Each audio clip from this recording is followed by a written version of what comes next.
ایک دفعہ کا ذکر ہے، 10 درویش بیابان میں سفر کر رہے تھے۔ اثنائے راہ میں انہیں شدت کی پیاس لگی۔ ان کے پاس صرف ایک پیالہ پانی تھا۔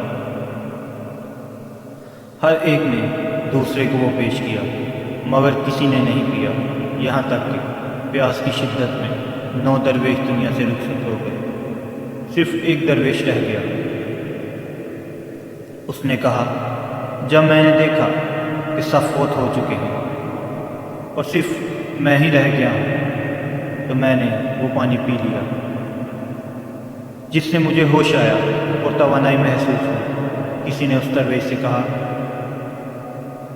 اگر تم بھی اسے نہ پیتے تو اچھا ہوتا۔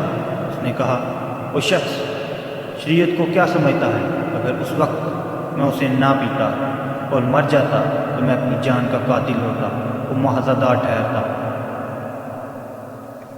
اس شخص نے کہا، پھر تو وہ 9 درویش بھی اپنے قاتل ٹھہرے۔ درویش نے کہا، نہیں، انہوں نے ایک دوسرے کی خاطر پانی نہیں پیا کہ ان کی زندگیاں بچ جائیں۔ جب وہ اس خاطرداری اور اثار میں جاں بحق ہوئے اور صرف میں اکیلا رہ گیا، تب شرعاً پانی کا پینا مجھ پر واجب ہو گیا۔ کشف المحجوب، صفحہ نمبر 3۔